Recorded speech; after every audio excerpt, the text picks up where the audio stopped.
Assalamualaikum warahmatullahi wabarakatuh. Alhamdulillah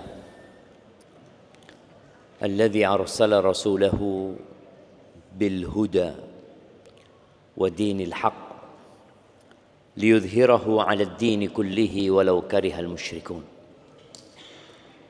Segala puji bagi Allah Jalla Jalaluh yang telah mengutus Rasulnya dengan petunjuk dan agama yang benar, agar Allah memenangkan agamanya di atas seluruh agama meskipun orang-orang musyrikin membenci hal itu. Kita tahu bagaimana Rasulullah sallallahu alaihi wasallam tatkala beliau mendakwahkan tauhid ini, tatkala beliau mengatakan kepada orang-orang musyrikin, qulu la ilaha illallah. Bagaimana kisah siksaan dan gangguan yang diterima oleh Rasulullah sallallahu alaihi wasallam sendiri dan oleh para sahabatnya. Beliau sendirian di kota Mekah. Kita tahu orang yang pertama kali masuk Islam dari kalangan wanita adalah istri beliau, Khadijah. Disusul dengan Abu Bakar, Ali bin Abi Thalib, Zaid bin Harithah. Kemudian di tahun ke-10 kenabian, kota Mekah sudah tidak lagi kondusif. Setelah meninggalnya Khadijah, meninggalnya Abu Thalib, siksaan kaum Quraisy semakin menjadi-jadi. Akhirnya beliau berangkat ke Taif. Tidak berhenti menyampaikan agama Allah, walaupun ternyata di Taif yang ada gangguan. Bahkan beliau dilempari batu. Kaki beliau berdarah-darah. Padahal beliau adalah manusia terindah yang pernah menginjakkan kakinya di muka bumi. Akhirnya beliau balik lagi ke kota Mekah. Lalu beliau hijrah ke kota Madinah. Bayangan orang-orang musyrikin, cahaya Islam ini akan padam. Dan mereka berusaha dengan segala upaya untuk melakukan itu. Terjadi perang Badar di bulan Ramadan.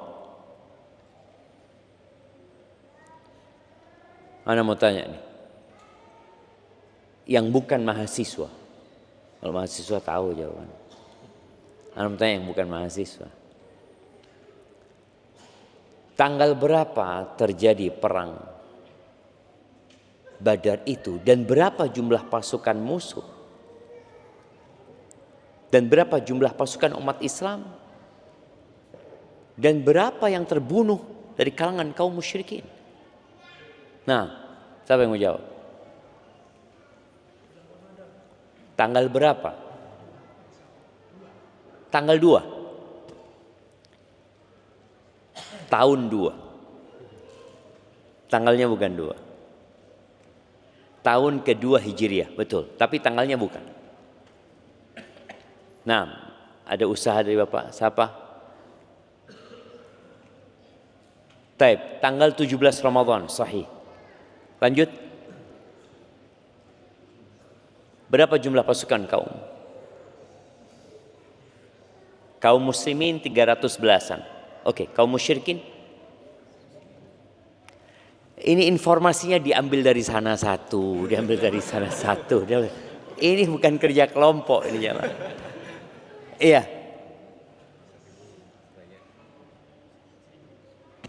Jumlah kaum musyrikin 1000.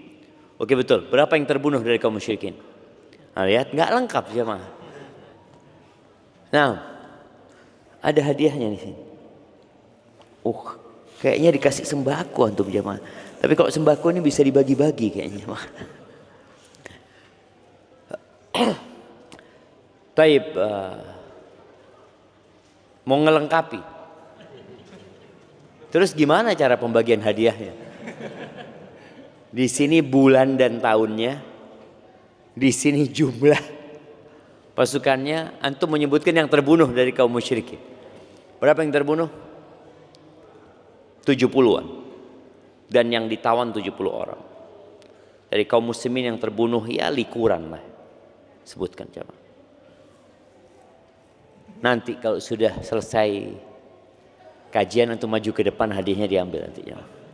3 orang ini jamaah ya. Karena mereka akan bagi hadiah bertiga. Tapi subhanallah kita lihat, Allah berikan kemenangan kepada kaum muslimin. Yang mungkin kaum muslimin ada kebanggaan lah, ada kegembiraan. Tapi ternyata di tahun ketiga Hijriah, perang Uhud kalah umat Islam. Di tahun kelima Hijriah datang pasukan musyrikin dengan membawa 10.000 prajurit yang siap perang. Subhanallah. Saat itu umat Islam dalam kondisi yang menakutkan. Nabi alaihissalatu mengatakan kepada mereka saat beliau memecah batu dalam penggalian parit itu, bahwa Romawi akan ditaklukkan, Persia akan ditaklukkan. Aku melihat istana-istana yang ada di Madain. Yaman akan takluk. Semua umat Islam yakin bahwa apa yang disampaikan Nabi alaihissalatu akan menjadi kenyataan. Tapi orang-orang munafik berbeda. Mereka mengatakan, gimana sih? Kita ini belum tentu selamat. Kita ini belum tentu bisa keluar dari perang Ahzab itu, melanjutkan kehidupan. Kok ini janjinya sudah muluk-muluk. Tapi orang beriman yakin dan terjadi. Bagaimana Romawi di Syam pada saat itu, bagaimana Persia, bagaimana Yaman kemudian masuk ke dalam negeri Islam. Konstantinopel, Nabi berjanji, la tuftahunnal Qustantini, benar-benar akan ditaklukkan Konstantinopel itu. Walaupun peristiwanya setelah 800 tahun lebih, tapi terjadi. Maka bagi kaum muslimin, hendaklah kita tidak malu untuk mengangkat kepala kita, lalu mengatakan, ana muslim, ana muslim. Allah akan menangkan agama ini. Tapi butuh perjuangan dan kesungguhan serta pengorbanan umat Islam. Kita akan masuk ke bulan Ramadan. Allahumma ballighna Ramadan. Bulan yang tadi di situ terjadi perang Badar. Perang pertama mungkin yang menjadi penentu, yang membedakan antara al-haq dan al-batil. Allahumma salli wa sallim ala abdika wa rasulika Sayyidina wa maulana Muhammadin wa ala alihi wa ashabi ajma'in, amma ba'd. Jamaah rahimakumullah, bagaimana kita menyambut Ramadan? Kita melihat ada keanekaragaman umat Islam di berbagai penjuru dunia dalam menyambut bulan Ramadan ini. Tapi kalau kita melihat bagaimana Rasulullah SAW menyambut Ramadan, sepertinya itu yang harus kita contoh. Itu yang harus kita lestarikan. Yang perlu kita lakukan dalam menyambut bulan Ramadan ini, ya bergembira. Nabi SAW bagaimana beliau menanamkan kegembiraan di hati para sahabat. Atakum Ramadan, datang nih bulan Ramadan nih. Syahr mubarak, bulan yang penuh dengan berkah. Pintu-pintu surga dibuka, pintu-pintu neraka ditutup, setan-setan dibelenggu. Tiap malam akan ada yang menyeru kepada kebaikan, ya baghiyal khair aqbil. Wahai orang yang ingin kebaikan, ayo nih. Allah siapkan bulan itu.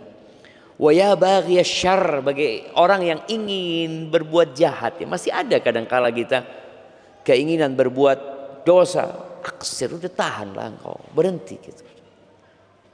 Dan di bulan Ramadan itu ada vonis bebas dari api neraka. Semua orang yang ada di sini dan semua orang yang ada di bagian akhwat sana dan semua manusia yang ada di muka bumi ini, baik yang sudah mati atau yang akan dilahirkan, semuanya punya tempat di neraka. Ada tempat anak, tempat antum, ada. Neraka itu cukup untuk seluruh umat manusia dan surga itu cukup untuk seluruh umat manusia. Di malam-malam Ramadan atau di hari-hari Ramadan ada al-itqu minan nar. Ada pembebasan dari api neraka. Gembira tidak tatkala kita mendengar hal itu? Di Ramadan ada satu malam yang lebih baik dari 1000 bulan. Siapa yang umurnya 1000 bulan? Ada yang kasih hadiah? Jemaah, 1000 bulan itu kira-kira 83 plus 4 bulan. Siapa yang umurnya 83 tahun plus 4 bulan? Sepertinya orang yang umurnya segitu, kalau dia masih hidup, ada sebagian yang sehat, ada sebagian yang sudah sakit-sakit, udah nggak produktif lagi. Tadi subuh ada kawan datang, dia mengatakan, Ustaz, ibu ana sudah mulai pikun, Ustaz. Udah mulai pikun. Artinya ada kondisi ketika umur lanjut itu nggak produktif lagi. Ini satu malam lebih baik daripada beramal selama 1000 bulan. Umur umat Nabi Muhammad SAW nggak panjang, 60 sampai 70, dan yang lewat sana sangat sedikit sekali.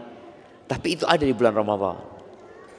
Tatkala kita tahu ada bonus itu, apa yang akan kita lakukan? Allahumma ballighna Ramadan. Kita akan berdoa, ya Allah, sampaikan aku ke bulan Ramadan, sampaikan aku ke 10 hari terakhir, dan berikan kepada aku Lailatul Qadar. Itu bagi orang yang punya visi ke depan. Di bulan Ramadan ini yang gembira siapa jemaah? Yang gembira karena urusan dunia. Pedagang. Pedagang itu malah senengnya di 10 hari terakhir ya. Apakah pemandangan ramainya pasar itu ada di masa Nabi SAW? Ada di masa para sahabat Nabi? Atau yang ramai di 10 hari terakhir itu masjid? Seperti yang kedua. 10 hari terakhir itu hari berburu Lailatul Qadar. Dan bagaimana para sahabat iktikaf. Istri-istri Nabi iktikaf. Mereka bukan iktikaf kalong kayak kita jamaah ya. Kebanyakan kita iktikafnya kalong. Berangkat malam pulang pagi. Mereka iktikafnya 10 hari full. Enggak kerja. Apa enggak cukup bekerja selama 350 tahun? Apa enggak cukup?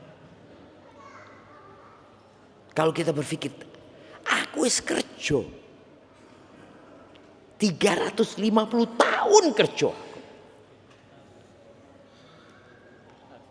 Gimana? Oh, tahun, hari. 350 hari ya. Mungkin enggak 350 hari ya. 344 hari atau 45 hari. Bekerja. Kemudian 10 hari ini apa enggak bisa aku cuti? Gak bisa aku fokus untuk mendapatkan yang satu malam lebih baik dari 1000 bulan. Loh, tapi kan gak wajib Ustadz. Ya sudah, kalau bicara gak wajib ini kita kalau ketemu sama ahli fikih susah. Ustadz ini ilmunya kalah sudah. Kan gak wajib. Iya. Emangnya hatam Quran wajib Ustadz? Oh enggak. Emangnya sholat tarawih wajib? Enggak. Emangnya ngasih berbuka orang puasa wajib? Tidak. Apa lagi? Yang mau ditanya lagi jamaah? Enggak. Tapi kalau kita bicara berapa banyak urusan dunia yang sunnah aja enggak kita lakoni. Enggak ada sunnahnya. Makruh iya. Mubah. Kita cinta dengan hal itu. Sedangkan Allah mau bagi-bagi pahala sama kita, lalu kita katakan nggak wajib. Oh, bagi yang mau memang, bagi yang mau. Di surga itu ada derajat yang banyak sekali. Kata Allah Azza wa Jal, walikullin darajatun mimma amilu. Semua itu derajat itu tergantung amalan. Orang masuk surga dengan rahmat Allah Azza wa Jal, penentuan derajat itu disebabkan amal-amal yang kita kerjakan. Maka ahibati fillah, bergembira yang pertama. Malam ini sudah malam 10. Iya. 10 Sya'ban. Malam 10 Sya'ban berarti kita tinggal 20 hari lagi. Coba antum pikirkan apa yang ana persiapkan untuk 20 hari ini untuk menghadap Ramadan. Hal yang terpenting yang perlu kita persiapkan adalah motor kita harus bagus. Orang kalau dikatakan, antum mau kemana? Ana mau ke Jakarta. Cek dulu mobilnya. Iya, olinya sudah ganti, udah. Taib. Mesinnya bagus. Rodanya baru. Berangkat. Dan ketika berangkat hati antum nyaman. Kenapa? Karena semua sudah dicek. Tapi kalau antum berangkat ke Jakarta, ya apa? Ban 40%. 40% ke Jakarta antum. Gelondong nanti. Seperti itu. Terus oli sudah cair. Oli sudah cair. Aki masih bagus, tapi plus dorong. Itu apa sih?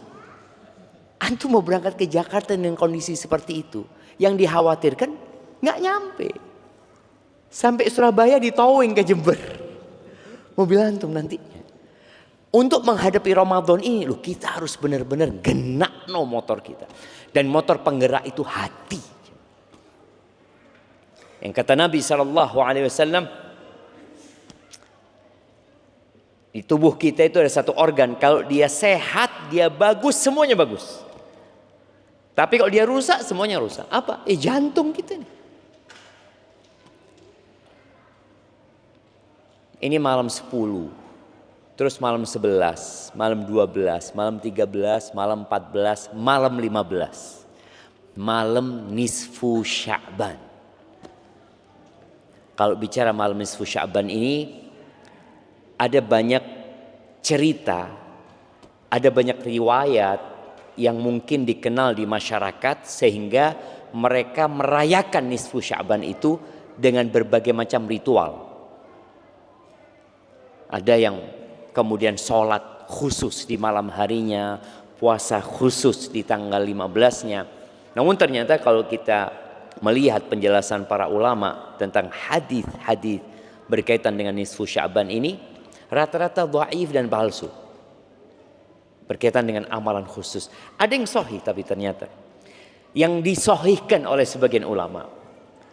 Hadis ini diriwayatkan oleh Al-Imam At-Tabrani, Ibnu Hibban dan Ibnu Majah, dan disahihkan oleh sebagian ulama di antara Syekh Albani rahimahullahu taala dari Mu'adz bin Jabal radhiyallahu anhu, anna an-nabiy sallallahu alaihi wasallam qala bahwa Nabi alaihi salatu wasallam bersabda, "Yattali'ullah ila khalqihi fi lailatin nisfi min Sya'ban." Allah itu memandang kepada hamba-hambanya di malam nisfu Sya'ban. Fayaghfiru li jami'i khalqihi. Allah mengampuni untuk seluruh makhluknya kecuali 2. Yang bisa jawab Anda kasih hadiah. Nah, pelaku kesyirikan, qati'ur rahim, pemutus silaturahim. Oke, nggak apa-apa, kita kasih hadiahnya. Mana hadiahnya mau dikasih? Apa itu? Oh, nah, kayaknya 1. Iya, jazakallah khair, fadlan kasih kepada antum ya. Bagi-bagi sama saudara antum. Iya, 2 yang tidak diampuni, musyrik wa musyahin. Musyahin ini lebih umum dari qati'ur rahim ya. Qati'ur rahim itu memutus rahim. Musyahin ini orang yang menyimpan dendam, dengki sama saudara, nggak harus kepada kerabatnya. Kalau qati'ur rahim kan berkaitan dengan kerabat saja. Tapi musyahin ini orang yang di hatinya ada kedengkian, kemudian dia tidak bertegur sapa dengan saudaranya sesama muslim, bukan kerabat. Itu nggak diampuni sama Allah SWT. Yang Allah lihat itu adalah hati. Jadi kita harus persiapkan hati kita dari segala ketergantungan kepada selain Allah, percaya dengan khurafat ya. Kemudian hal-hal yang merusak keikhlasan kita, syirik besar, syirik kecil ditinggalkan, kemudian kedengkian sama saudara kita. Itu semua akan melemahkan kita dalam beramal. Dan ternyata di bulan diangkatnya amalan ini, tuh 2 orang nggak diampuni. Innallaha la yanzuru ila suwarikum. Allah tuh nggak ngelihat kepada rupa kalian.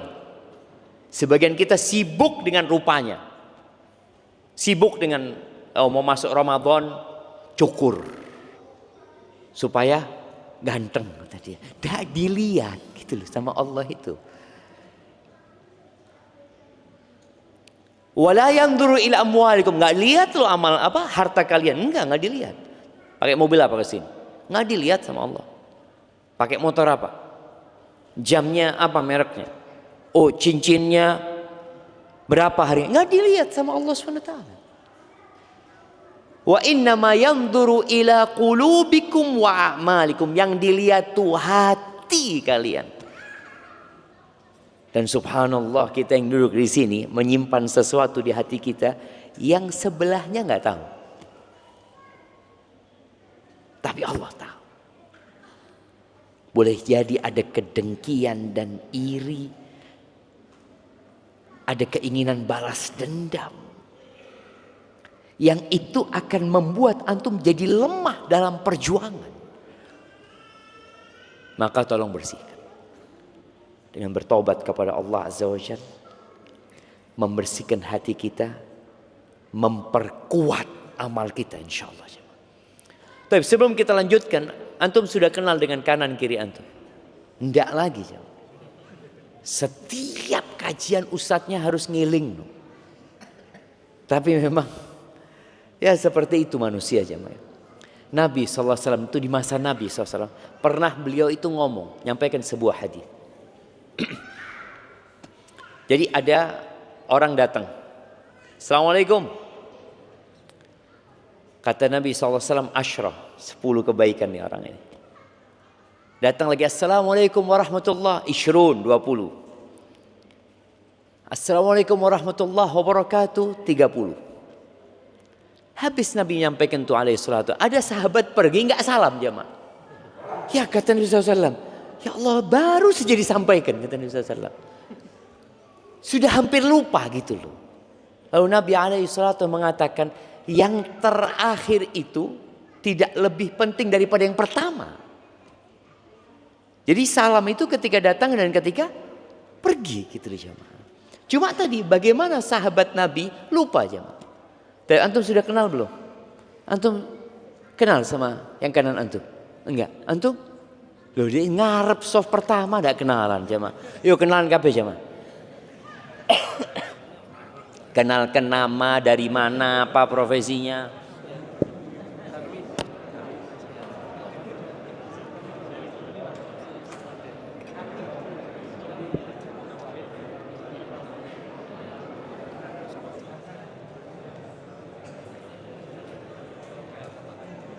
Iya, yang ibu-ibu juga ya. Ibu-ibu jangan jadi penonton ya. Makanya ibu-ibu kalau datang itu jangan pernah duduk sama yang kenal. Ngobrol nanti. Jadi usahakan kalau datang kajian itu pisah sama kawannya. Iya, yang ini satu geng ini nggak boleh ini. Satu sana, satu sini, biar tambah temennya.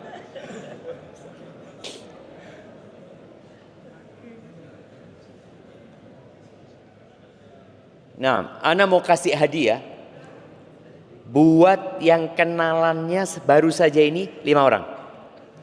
Oh, angkat tangan 5 orang ya, sebutkan. Dari Keranjingan, oke. Terus 5 orang. Loh. Dari mana? Loh, lali. Ambulu. Terus dari iya, kemudian pertanyaan 5, telu 5. Iya, 5. Loh 5 orang yang kenal. Pertanyaannya kenal 5 orang barusan. Loh 1 orang toh enggak 5. Tidak ada kan jemaah? Oke 4, ini 3 ini barusan cuma 4. Yang bisa nyebutkan 4 baru kenal ya. Baru, ojo gengnya ndak. Kenalan, baru kenalan saat ini jemaah. Tidak ada kan jemaah? Yang 3 mau dikasih? Enggak, kurang 2. Harus lebih semangat. Iya, ibu-ibu. Ibu-ibu, ada mic di sana ibu-ibu. Yang kenal 5. Baru hari ini kenalnya. Silakan. Belum? Taib 4, kita kurangi 1. 4.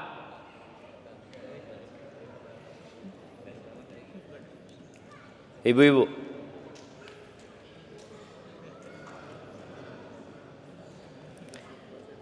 Taib. Berarti masih belum ada. Taib ahibati fillah. Oh ada. Naam, tafadhal.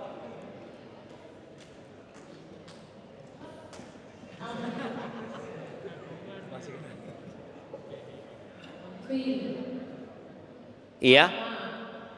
Sebutkan namanya dari mana, namanya tok. Baik nama kari ngarang iso jemaah. Siapa yang dari Jember? Iya, terus. Rahmah. Sama dari Jember, sama. Salma, oke. Kemudian. Dahlo. Dia dari Dahlo. Iya, terus. Oh, Iva dari Jalan Jawa. Iva dari? Jalan Jawa. Dari Jalan Jawa. Oh gitu. Oke. Sudah 4? Sudah 4. Oke, siap. Kasih hadiahnya. Ada kerudung kalau nggak salah di sana itu. Taib ahibati fillah. Masalah hati ya. Tolong. Kita ini perlu bersih-bersih hati. Hati ini dibersihkan dengan istighfar, memohon ampun kepada Allah Subhanahu wa taala. Yang kedua, berkaitan dengan kesalahan kepada manusia, maka kita harus minta maaf sama mereka. Ada orang yang amalnya baik, tapi hatinya nggak baik. Masih ingat kisah seorang wanita yang ditanyakan kepada Rasul sallallahu alaihi wasallam, "Fulanah ya Rasulullah, fulanah taqumul lail wa tasumun nahar wa tatasaddaq." Fulanah ya Rasulullah, Masya Allah. Kalau ibadahnya jangan ditanya. Salat malam, puasa sunnah, sedekah. Walakin fi lisaniha saltah. Tapi kalau ngomong pedes, tu'zi jiranah. Suka menyakiti tetangganya dengan lisan. Dan lisan ini gayungnya hati. Lisan ini gayungnya. Apa gayung itu jemaah? Bahasa Indonesianya gayung. Ya. Bahasa Jawanya cibuk. Iya, gayungnya hati. Yang keluar di lisan itu adalah gambaran hatinya. Apa kata Nabi SAW? La khaira fiha hiya finnar. Nggak ada baiknya nih perempuan, neraka tempat. Loh, bagaimana dengan sholatnya? Bagaimana dengan puasanya? Bagaimana dengan sedekahnya? Boleh jadi semua itu dilakukan tidak dengan hati yang bersih. Boleh jadi ada riak di sana. Ada ujub kebanggaan. Yang terbukti dari gaya ngomong dia yang suka nyakiti tetangganya. Jadi kalau mau tahu orang itu, ya dari omongannya. Ini orang baik, Ustaz. Masya Allah. Dari mana kau tahu dia baik? Ya Allah, kalau ngomong menghormati. Kalau berbicara tidak pernah menyakiti. Itu tanda hati orang ini baik.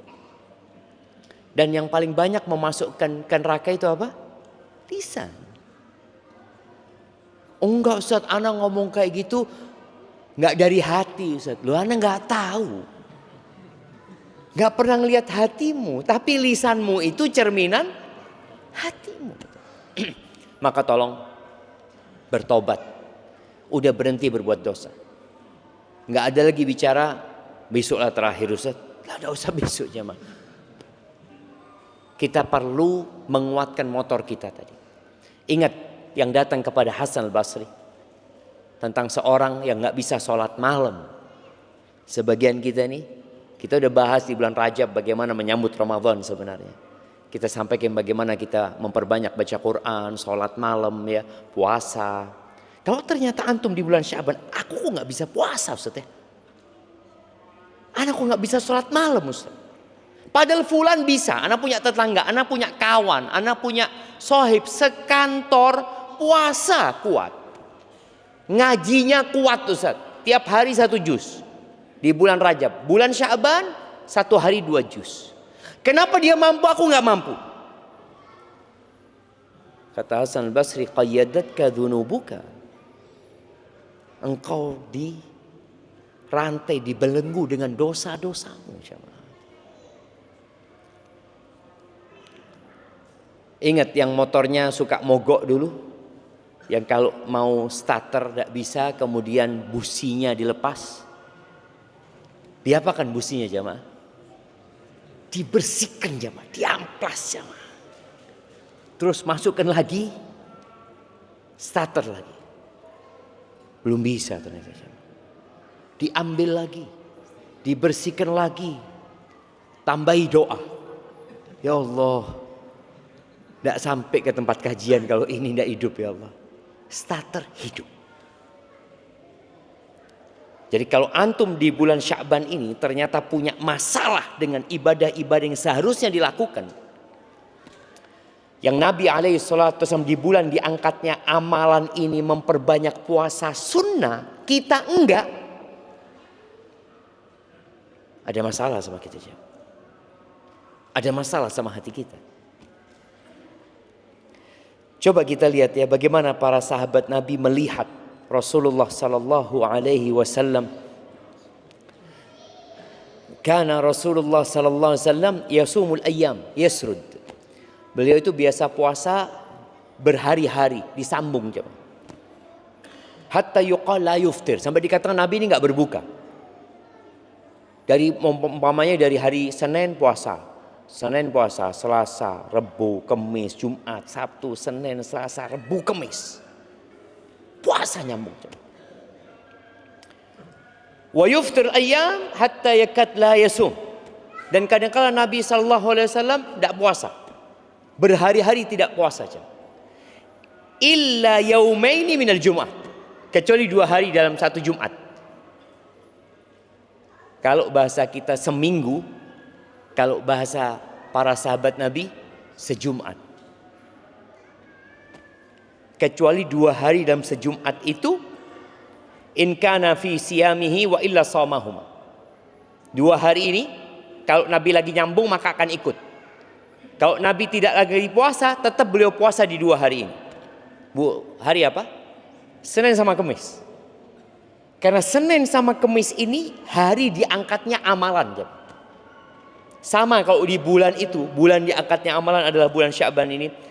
Lalu kata Usama, walam yakun yasumu min syahrin minasyuhur ma yasumu min Sya'ban. Beliau sepanjang tahun itu enggak pernah puasa seperti puasa beliau di bulan Sya'ban. Faqultu ya Rasulullah, maka aku katakan kepada beliau alaihi salatu wassalam, ya Rasulullah innaka tasumu la takadu an tuftir. Engkau itu puasa sampai enggak berbuka. Nanti berbuka dan tidak puasa berhari-hari kecuali di 2 hari itu yang biasa engkau akan menjaganya. Iyo men, kata Nabi, 2 hari yang mana? Kata Nabi SAW. Kata Usama, yaumul itsnin wal khamis. Senin Kamis. Jaga terus Nabi SAW. Lalu Nabi SAW mengatakan, dhanika yaumani, itu 2 hari amal itu dipaparkan kepada Allah Rabbul Alamin. Wa uhibbu an yurfa'a au an yu'rada amali wa ana shaim. Aku ingin amalanku diangkat dalam kondisi aku puasa. Jadi amalan pekanan, amalan Jumatan itu diangkatnya hari Senin sama Kamis. Beliau ingin diangkat dalam kondisi berpuasa. Terus Sya'ban. Kenapa? Dzaka syahrun yaghfalun nasu anhu. Bulan Sya'ban itu bulan yang dilalaikan oleh manusia. Posisinya antara Rajab dan Ramadan. Kita sudah bahas bagaimana para sahabat Nabi itu mengagungkan Rajab dan Ramadan. Mereka mengagungkan, dan boleh jadi di Rajab mereka juga memperbanyak puasa, memperbanyak ibadah di sana. Terus Sya'ban mungkin sebagian orang berpikir istirahat. Persiapan Ramadannya dengan istirahat. Istirahat loh Ustaz. Entah lagi mau Ramadan kita. Harus makan yang benar di bulan Sya'ban. Orang lalai dengan bulan Sya'ban. Padahal mereka, para sahabat Nabi radhiyallahu taala anhum, mereka hafal dengan bulan-bulan Islam. Oke, Anda mau tanya. Antum sebutkan bulan-bulan Islam. Nah,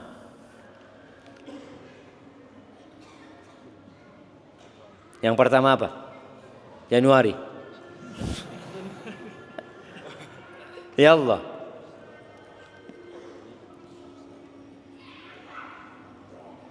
Nasid jaruhu. Nah, yang sebelahnya. Antum. Muharram. Langsung Rajab. Muharram, Rajab, Sya'ban. Ya enggak lah. Habis Muharram apa? Cuma aja dulu lah. Belakangnya. Muharram, Safar, Rabiul Awal, Rabiul Akhir, Jumadal Ula, Jumadal Akhirah, Rajab, Sya'ban, Ramadan, Syawal, Dzulqa'dah, Dzulhijjah. Masya Allah. Kasihkan ini ke sana oh jamaah. Masya Allah. Iya, ada cara menghafalnya katanya. Cara menghafal bulan-bulan itu, tapi itu buat anak-anak jamaah ya. Kalau bapak-bapak ini caranya itu Musa, Roro, Juju, rasa-rasa Juju, Zuzu. Rasa-rasa Zuzu, bukan Juju. Musa, Rara, Juju, Rasya, Dudu. Hafal. Musa, Muharram, Safar. Rara, Rabiul Awal, Rabiul Akhir. Juju, Jumadal Ula, Jumadal Akhirah. Rasya,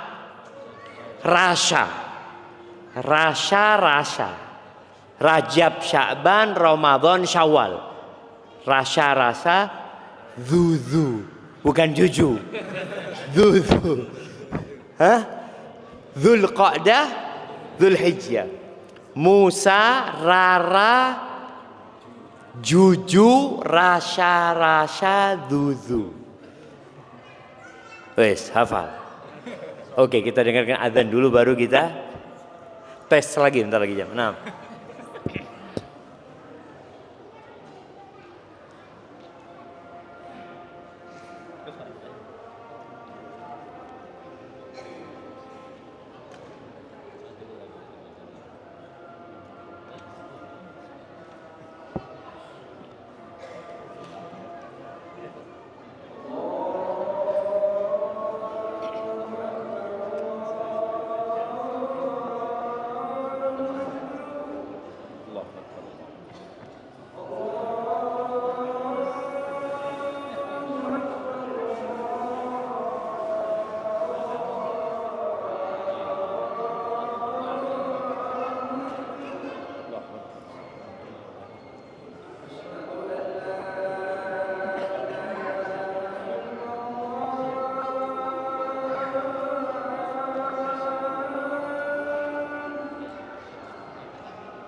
Allahumma salli wa sallim ala nabiyina Muhammad. Baik, kita tes.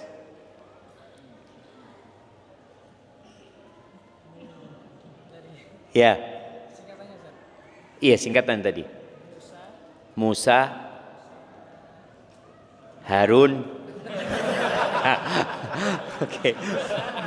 Musa, Rara, Juju, Rasa, Zuzu. Masya Allah, betul jemaah. Kasih hadiah. Nggak apa-apa, kasih kurmanya nih sama dia. Masya Allah. Ya, ibu-ibu. Kalau ibu-ibu guru TK bisa jemaah. Itu buat anak TK. Masa kita kalah sama anak TK? Ya, monggo ibu-ibu. Musa, Rara, Cucu, Rasha, Rasa, Dudu. Ya, ini guru TK kayak ini jamaah. Iya, coba disebutkan. Musa, Muharram, sama Safar. Iya. Terus Cucu, Jumadil Awal, Jumadil Akhir. Oh, Rara dulu kok. Rabiul Awal, Rabiul Akhir. Iya. Cucu, Jumadil Awal, Jumadil Akhir. Terus. Rasha, Rajab, Sa'ban. Rasha yang kedua Ramadan sama Syawal, Dzulqa'dah sama Dzulhijjah. Masya Allah. Nah, silahkan milih hadiahnya, tidak apa-apa sudah. Iya, taib jamaah. Di bulan Sya'ban ini Nabi SAW banyak puasa. Bulan ini dilalaikan sama orang. Kita itu kalau ditanya, insya Allah puasa kapan ya? Kapan jamaah puasa insya Allah? Insya Allah 19.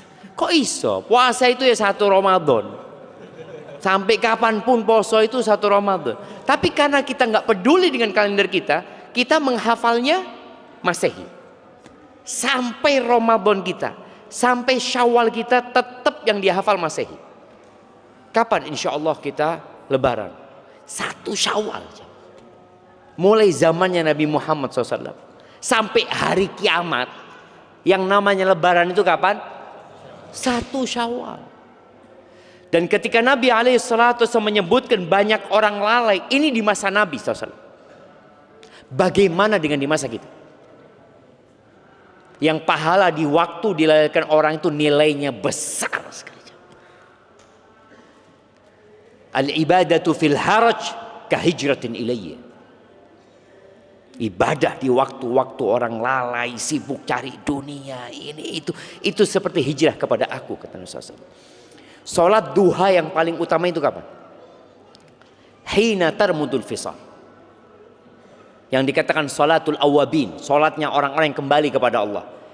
Itu bukan jam 7, bukan di awal siang, bukan. Tapi ketika anak onta mulai kepanasan. Anak onta itu pagi masih duduk-duduk, jamaah, lama-kelamaan kok panas, baru dia pergi. Dan biasanya di waktu itu orang sudah sibuk bekerja. Kalau mau berangkat kerja kan memang belum sibuk. Tapi coba antum sholat duha jam 10. Waduh, wis kerja, wis ini itu, wis batal wudu, apalagi wis pakai kos kaki, pakai ini, aduh malas sudah jamaah. Maka pahalanya jadi sholatul awabin. Sholatnya orang-orang yang kembali kepada Allah. Saat mereka sibuk, ternyata antum kembali kepada Allah SWT. Dan Sya'ban ini kayak gitu. Dan di bulan Sya'ban itu diangkatnya amalan. Dan aku ingin, kata Nabi SAW, ayyurfa'a amali wa ana sha'im. Aku ingin diangkat amalanku dalam kondisi aku puasa. Baik, sebutkan 3 keutamaan puasa. Masih ada hadiahnya. Nah, 3 keutamaan puasa. Fadhol, 3. Ada 10 mungkin jamaah. Yang sudah angkat tangan tadi tidak lagi. Nah, 3 keutamaan puasa. Baik, ibu-ibu. Karena masih banyak hadiahnya ibu-ibu itu. Ibu-ibu, kenapa Nabi SAW kok beliau ingin diangkat amalannya dalam kondisi puasa gitu? Ada apa dengan puasa ini?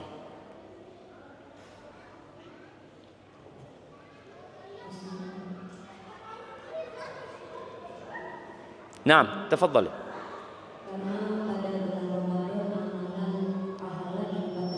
Bukan di Ramadan ya, di Sya'ban. Puasa sunnah di bulan Sya'ban. Bukan puasa Ramadan.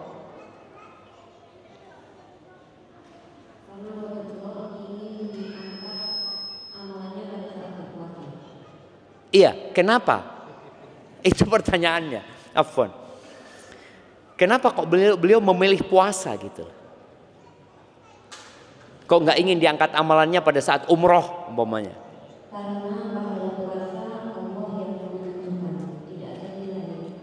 Masya Allah. Iya, itu satu. Yang kedua,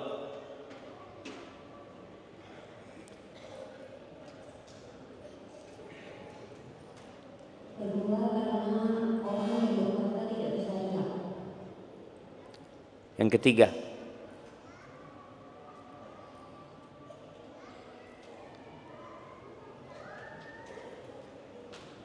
nah, nggak apa-apa, 2 aja nggak apa-apa sudah. Iya, tuh tadi disebutkan coba. Kenapa?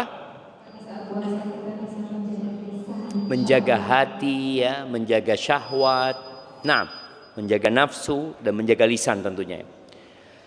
Puasa ini madrasah, coba. Full madrasah lengkap komplit puasa. Tadi disebutkan semua amalan Adam itu, anaknya Adam ini udah ada perhitungannya. Baca Quran 1 huruf 1 kebaikan jadi 10 dilipat gandakan. Sedekah jelas. Kemudian umroh jelas. Kemudian sholat jelas. Illa shaum kata Allah Azza, kecuali puasa itu milikku kata Allah. Aku yang akan kasih pahala. Jadi berapa pahalanya malaikat nggak tahu. Yang tahu cuma Allah Azza wa ana ajzi bihi. Yada'u ta'amahu wa syarabahu wa syahwatahu min ajli. Ini orang meninggalkan yang halal. Makan dia tinggalkan padahal tubuhnya butuh dengan makanan. Minum dia tinggalkan. Syahwatnya, istrinya yang halal dia tinggalin karena aku kata Allah Azza wa Jalla. Nabi ingin seperti itu. Jadi ketika diangkat amalannya ada puasa. Yang perhitungannya hanya Allah yang tahu.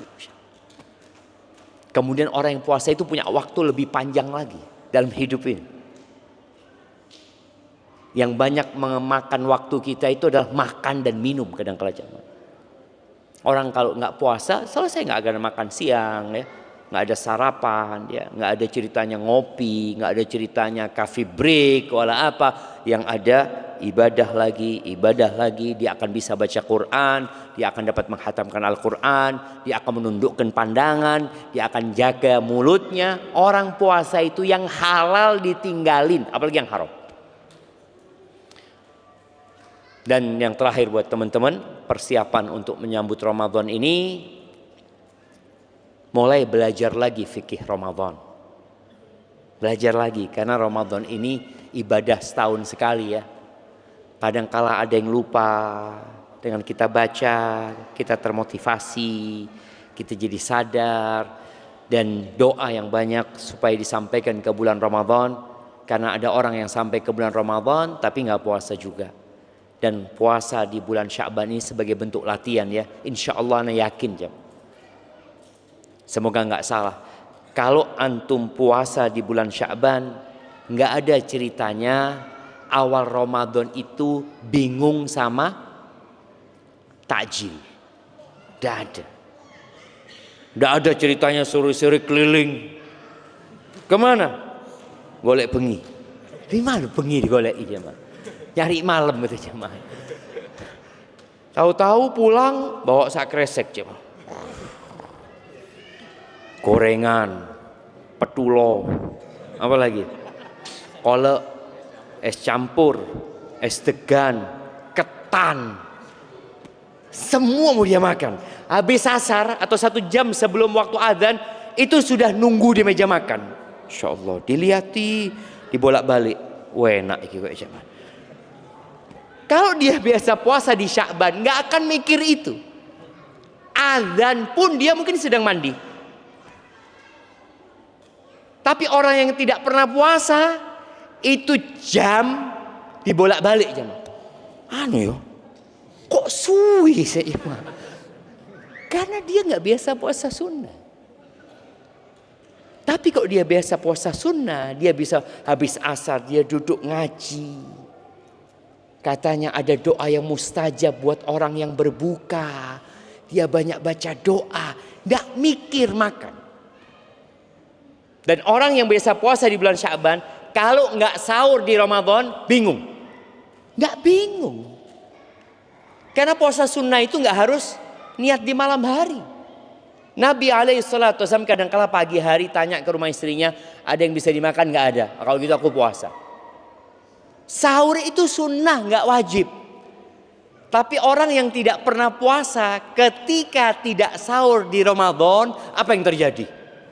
Sak kampung tahu. Aku ndak sahur jemaah. Cerita kabeh jemaah. Status ini aku tangi pas azan jemaah. Ini loh. Ini karena dia nggak pernah puasa sunnah gitu loh. Tapi ketika dia biasa puasa sunnah, sahur ya biasa, buko ya biasa. Kenapa Nabi SAW minum air terus sholat? Kok bisa? Kita bisa? Nggak bisa. Kita minum tok Ustaz, sembayang mikiri makanan Ustaz. Kan katanya daripada mikir makan ketika sholat lebih baik makan mikirin sholat gitu loh. Ini wis makan, wis komat, tak apa-apa sudah. Timbang saya mikiri makanan. Itu tadi, gas terus gitu ya. Maka jadi lemah. Jadi ketika seharusnya dia kuat di bulan Ramadan, tarawih tidak kuat. Nah tadi, di bulan Sya'ban mulai antum sholat malam. Mulai. Usahakan antum 11 rakaat. Sudah dimulai. Sholat sunnahnya tadi 40 rakaat kalau bisa. 11 rakaat sholat malam, rawatibnya 12 rakaat. Plus 17, 40 rakaat. Dijaga, direncanakan. Mampu apa tidak? Kita itu nggak mau, bukan nggak mampu. Antum punya waktu. Antum kalau sudah pegang handphone 1 jam bisa. Scrolling. Ketika datang ke dokter diperiksa, Masya Allah sehat antum punya ini. Karena sering bergerak. Yang lainnya tidak bergerak jemaah. Maka tolong direncanakan, dimulai semua ibadah yang akan dilakukan di bulan Ramadan. Usahakan di bulan Sya'ban sudah dimulai. Muqaddimah nih sudah latihan. Iktikaf mulai iktikaf. Nih mahasiswa nih. Yang enggak pulang, dia punya waktu iktikaf. Sudah, iktikaf enggak harus puasa ya. Tapi kalau bisa antum puasa, sahurnya minum air, selesai di masjid, nanti buka baru pulang mom ya. Barakallahu fikum.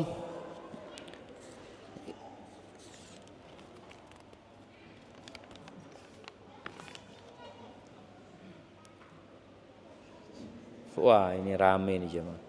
Bismillah, izin bertanya Ustaz, bagaimana pendapat Ustaz tentang seorang Ustaz yang mengkritisi kajian berbayar?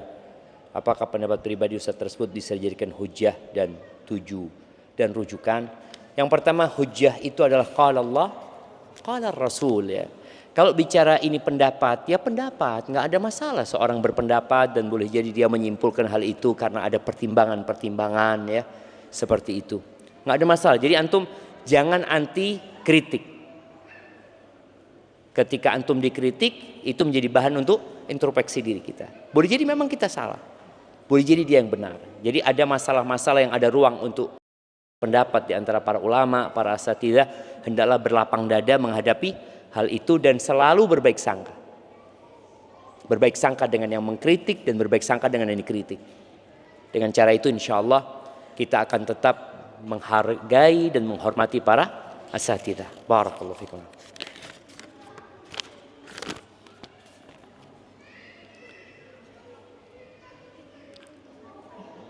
Assalamualaikum warahmatullahi wabarakatuh. Ahsanallahu ilaik ya Ustaz. Ana sedang bersedih hati melihat kondisi abi ana yang sudah tidak pernah nampak di majelis ilmu di kampung halaman.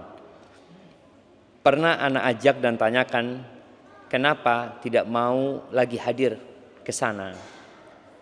Beliau beralasan orang yang hadir di majelis tersebut belum tentu merubah akhlaknya menjadi lebih baik.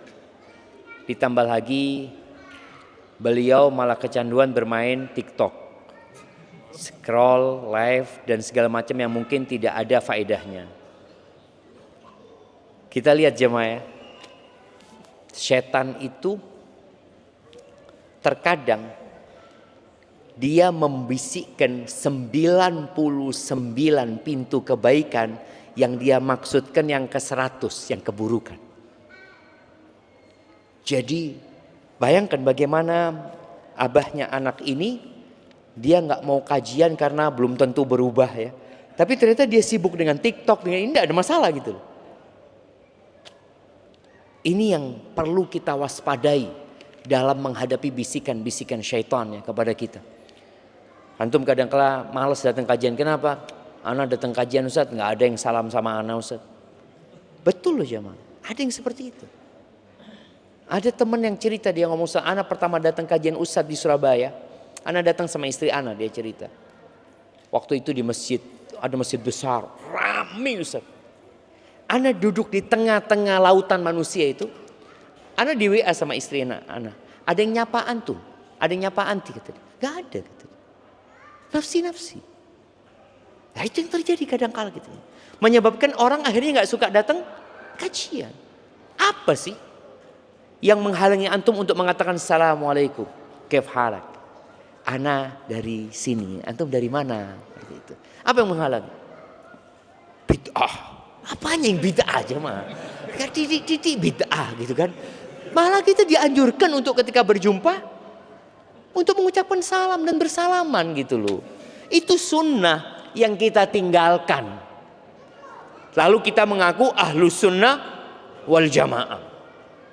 Pertanyaannya Ustaz, bagaimana sikap kami sebagai anak terhadap perilaku abi, dan bagaimana memujuknya agar kembali ke majelis ilmu dan meninggalkan hal-hal yang tidak berfaedah tersebut, dan apakah benar perilaku beliau merupakan sikap puber kedua? Syukran Ustaz. Tak puber kedua jamaah. Ya, ahibati fillah.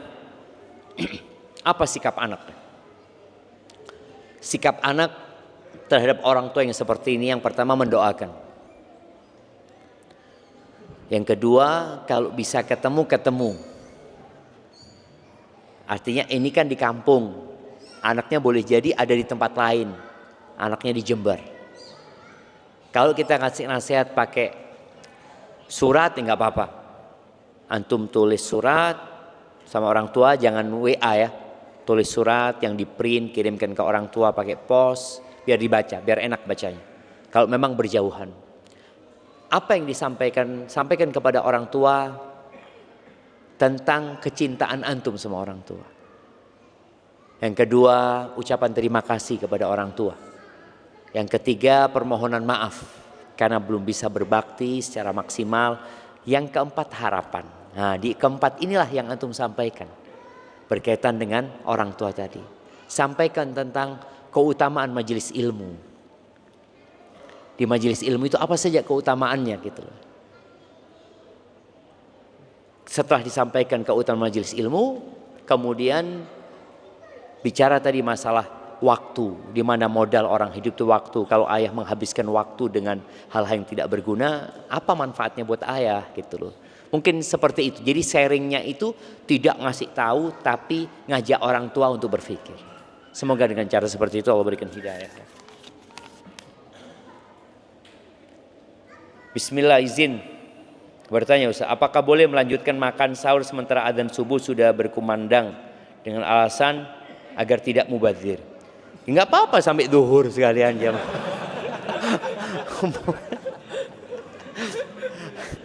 Iya jemaah. Allah Azza wa Jalla mengatakan wa kulu washrabu hatta yatabayyana al-khaytul aswadu minal khaytil abyadi hatta yatabayyana lakumul khaytul abyadu minal khaytil aswadi minal fajr. Kalian makan dan minum sampai fajar. Ketika fajar terbit dia berhenti. Mubadzir Ustaz. Ya ada apa-apa makan, berarti itu tidak puasa. Kalau mubadzir. Maka di sini mungkin ada anak pernah dengar ada pendapat Ustaz yang mengatakan jadi kalau azan itu ada makanan boleh lanjutkan dimakan ya.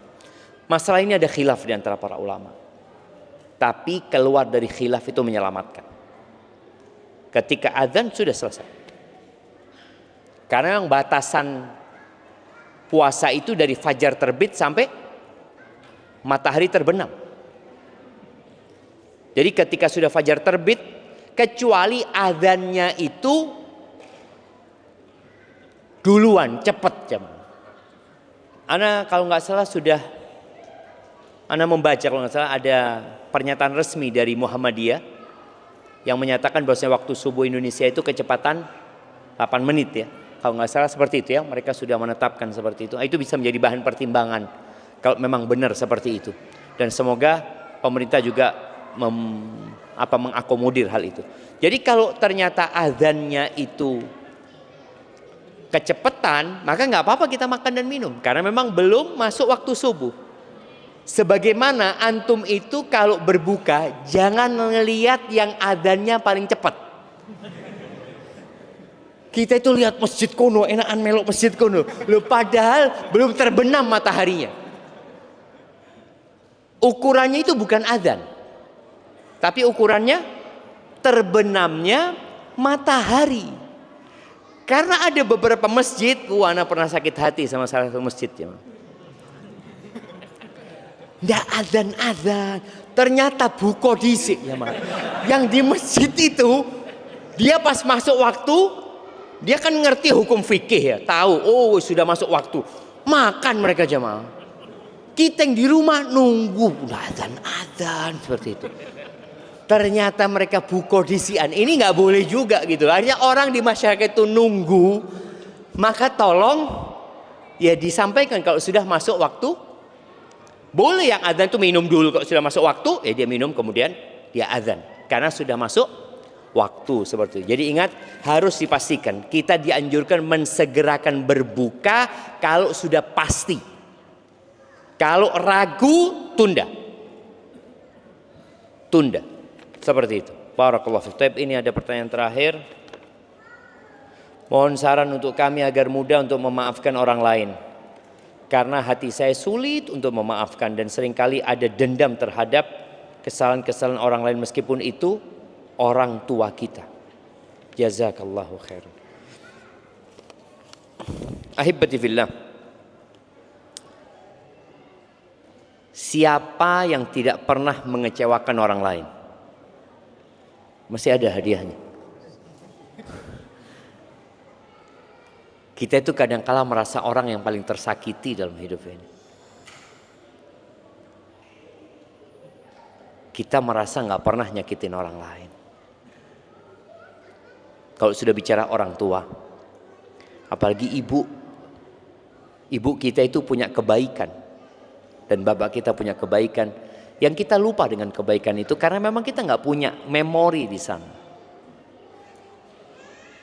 Buat para wanita ya khususnya, yang mungkin dia dikecewakan sama ibunya, kemudian ada ibu yang pilih kasih kadang-kala sama salah satu anaknya, bapak juga seperti itu, akhirnya dia jadi nggak suka sama ibunya. Ketahuilah, ibumu pernah mengandungmu 9 bulan yang kau nggak tahu.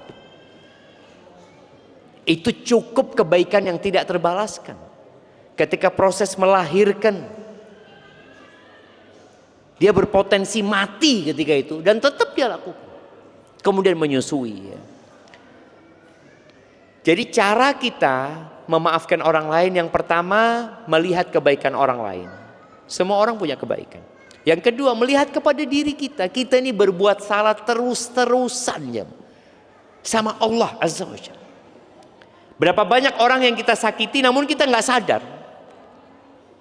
Yang boleh jadi nanti pada hari kiamat, ketika antum di sidang, kita tahu ada orang yang pada hari kiamat datang membawa pahala sholat, membawa pahala sodako, pahala ibadah yang lainnya.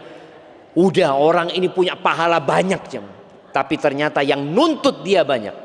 Ternyata salah satu yang nuntut istrinya sendiri. Bayangin jam. Yang nuntut anaknya sendiri, yang nuntut muridnya sendiri mungkin, yang nuntut tetangganya sendiri, datang dia nuntut. Tahu-tahu pahala yang antum kumpulkan selama ini habis ya. Maka kita disuruh memaafkan orang lain agar orang itu nanti memaafkan kita juga, agar Allah memaafkan kita. Jadi tatkala antum disakiti sama orang, antum harus tahu ana banyak berbuat salah.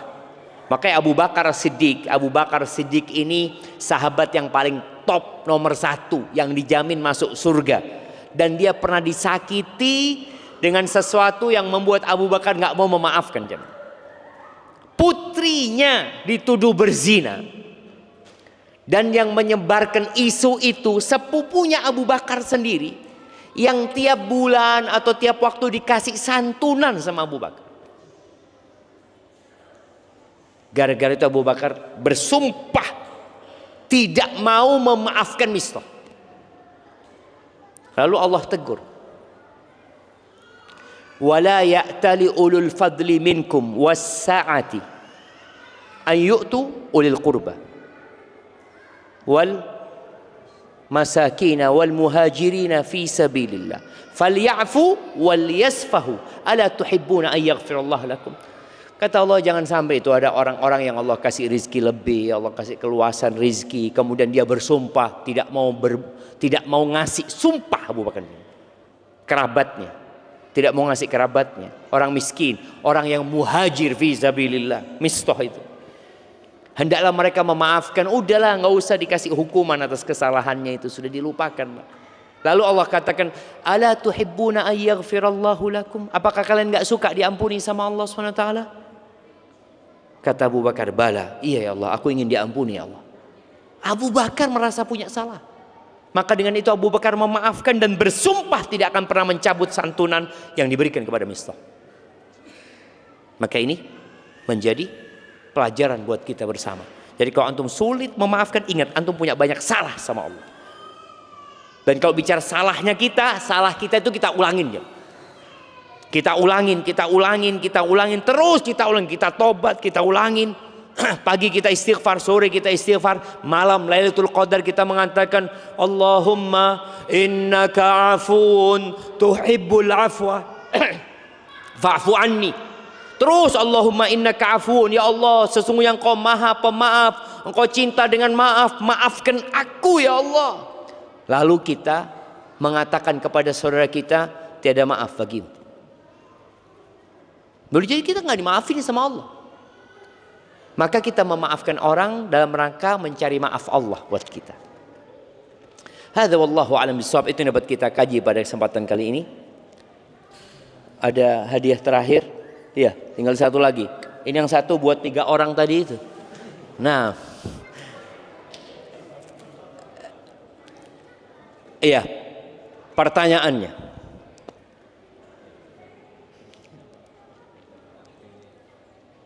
sebutkan 5 keutamaan Ramadan.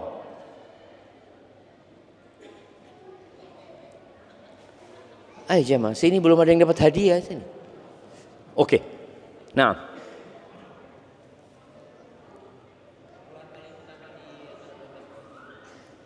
bulan yang paling utama. Keutamaannya apa?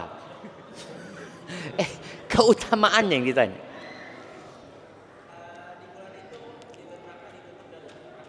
Pintu surga dibuka, pintu neraka ditutup.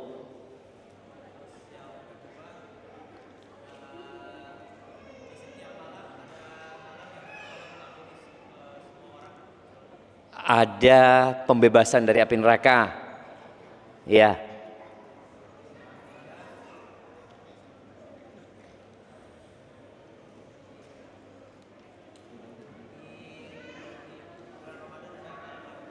Ada 1 malam yang lebih baik dari 1000 bulan.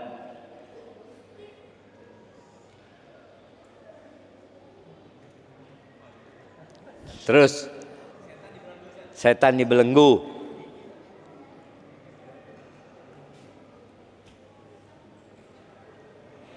Kemudian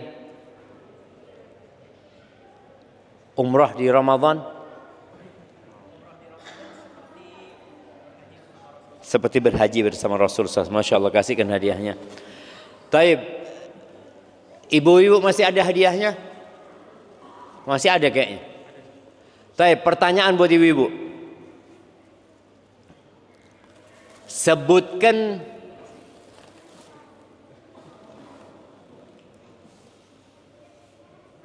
apa jamaah? Iya. Sebutkan 9 istri Nabi Muhammad SAW. Naam, tafadhali.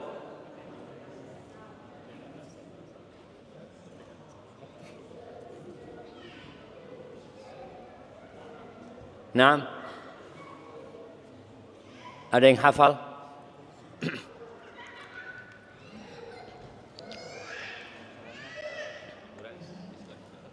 Siti Khadijah. Siti. Iya, tidak apa-apa. Siti Khadijah itu dari Sayyidati yang naam, tafadhal. Khadijah radhiyallahu anha. Naam. Saudah, Aisyah, Zainab, Ummu Salamah, Zainab, binti Jahsin, Juwairiyah, sama Ummu Habibah. Sudah. 9. Iya Ustaz. Oke, nggak apa-apa, kasih hadiahnya sudah siapa. Kurang 1 kayaknya. Nggak apa-apa lah. Sofia. Ada Sofia, ada Hafsah ya. Barakallahu fiik. Semoga Allah mudahkan. Dan ada kalau masih tersisa 1 hadiah lagi buat yang paling tua di sana. Mak-mak paling tua. Ada enggak? Yang umur 84? 70? Ada apa enggak? Yang paling tua? Udah ketemu? 64 Ustaz. Paling tua 64. Ada yang lebih? 66. Ada yang 66. Ada yang lebih?